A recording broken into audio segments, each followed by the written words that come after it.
jangan pernah berdebat di tengah masyarakat dan ngotot membuktikannya lewat argumentasi. Tidak akan ada gunanya jika terus dibahas, berikan saja hasilnya. Pada tahun 131 sebelum Masehi, konsulat militer Romawi, Sang Mucianus, berencana mengepung kota Pergamus di Yunani dan memerlukan sebuah alat pelanta yang bisa digunakan untuk merobohkan dinding kota.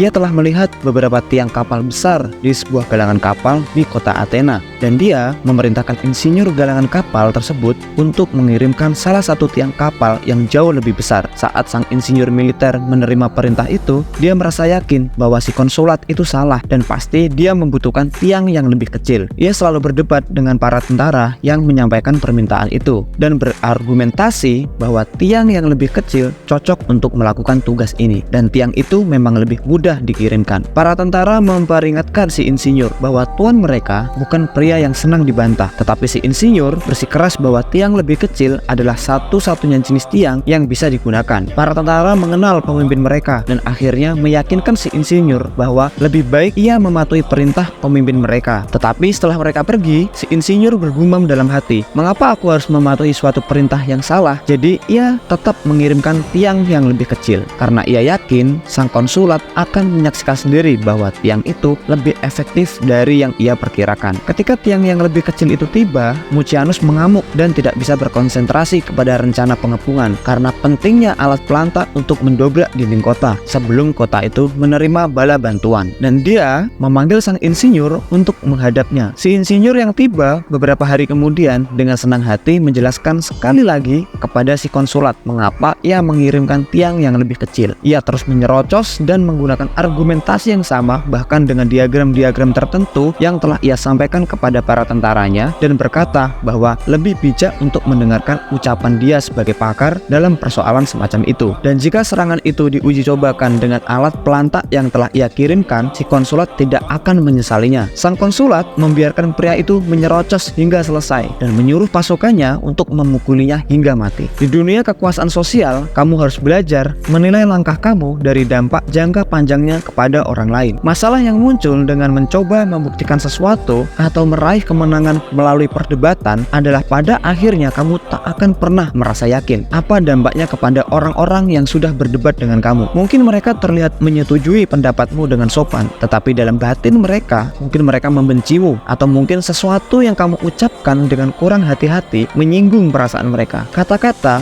itu sangatlah berbahaya dan bahkan memiliki kemampuan tersembunyi. Argumentasi terbaik pun tidak memiliki landasan yang mantap untuk mengubah pendapat orang lain yang tidak setuju dengan kita. Selain itu, kebanyakan orang setelah menyetujui ucapan kita seringkali akan kembali kepada pendapat lama mereka karena semua orang yakin bahwa dirinya selalu benar. Pahamilah hal ini. Kata-kata itu banyak dan mudah didapat. Semua orang tahu di tengah perdebatan sengit kita semua bersedia mengucapkan apapun untuk menyokong pendapat kita. Kita bersedia mengutip ayat suci dari Alkitab sekalipun dan merujuk statistika yang tidak bisa dibuktikan. Siapa yang bisa dibujuk dengan omong kosong semacam itu? Tindakan dan hasil jauh lebih dahsyat dan bermakna. Tindakan dan hasil bisa kita lihat sendiri. Tidak ada seorang pun di dunia ini yang bisa memperdebatkan bukti yang sudah ada hasilnya. Sebagaimana yang telah diucapkan oleh Baltasar Gracian, kebenaran biasanya terlihat dan jarang didengar.